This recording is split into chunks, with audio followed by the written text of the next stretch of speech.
Pour cette carte blanche, Citizen K est partie à la rencontre d'Inès Longévial, artiste aux 1000 visages. Tu peux me parler de ton processus de travail et sur quoi tu travailles actuellement? Alors là, c'est plus ou moins toutes les œuvres qui seront exposées à Shanghai à partir du 31 mai chez Almin Reich. Je travaille dessus depuis des mois et des mois.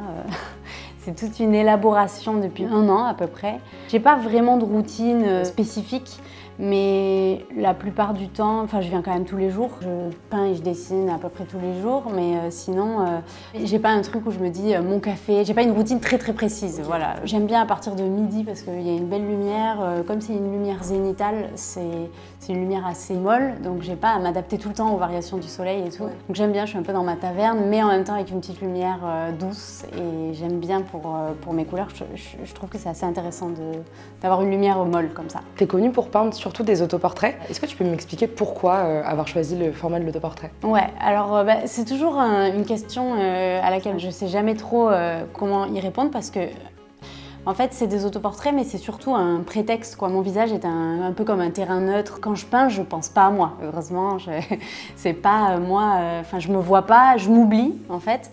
C'est peut-être aussi cet exercice-là que j'aime bien. Et puis, comme je projette sur la peau vachement d'émotions perso, de trucs que j'ai vécus, et je cache derrière la peau des trucs que j'ai vécus, en fait, je me vois pas le projeter sur d'autres visages. Ça a pas vraiment de... À chaque fois que je fais ça, je l'ai essayé plein de fois.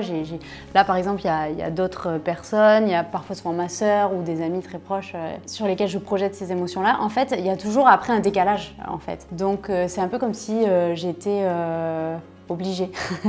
Je cherche vraiment cette sorte de sincérité quand même dans ma peinture. C'est quand même important, cette vérité en tout cas. Et donc, c'est sur mon visage que ça se traduit. Après, je prends aussi énormément de plaisir à faire d'autres visages. C'est juste que c'est pas la même chose que je raconte, en fait. Et justement, quand tu fais d'autres visages, tu projettes quand même des émotions qui sont les tiennes, ou plutôt celles...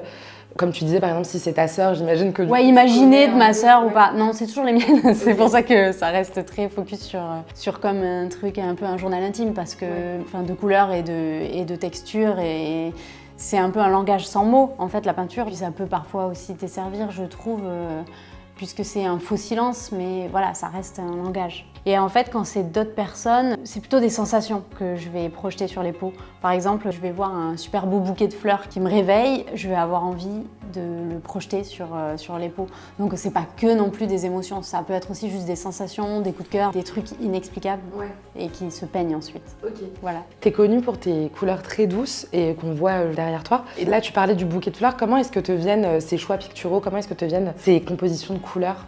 Je suis quand même guidée par quelque chose de très intuitif, et ça reste des couleurs qui me viennent d'expériences vécues, de moments clés en fait.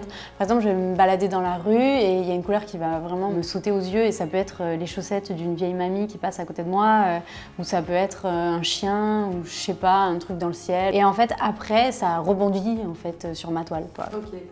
Tu t'es fait connaître sur Instagram avant que d'autres artistes s'en emparent. Aujourd'hui, on voit que c'est vraiment une galerie numérique, un petit peu Instagram. Est-ce que tu penses que les réseaux peuvent un peu se substituer aux galeries? Pas pour l'instant, je pense pas. Peut-être dans le futur, mais c'est toujours très difficile, je trouve, d'imaginer vraiment quelle va être la suite de tout ça. Parce que moi, au début, quand je me suis mise sur Instagram, c'était pas du tout sûr que de toute façon, ni ça prenne. Du coup, on était en 2013, je crois, c'était au tout début d'Insta. C'était vraiment pas apprécié d'une part des institutions, c'est clair, mais en plus même pas de...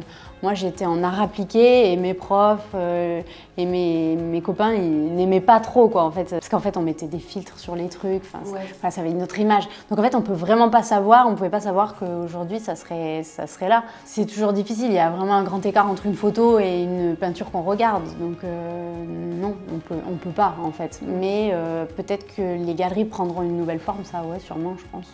Oui, tu penses que du coup, aujourd'hui, les galeries, elles démarchent un peu sur Instagram pour voir quels sont les nouveaux talents? Oui, maintenant tout le monde est quand même sur Instagram globalement, donc ça permet Enfin, c'est plus accepté, je pense. Et puis, je sais pas, il y a des choses intéressantes. C'est sûr qu'on passe à côté de quelque chose si on regarde pas du tout, je pense. Enfin, les galeries, je pense.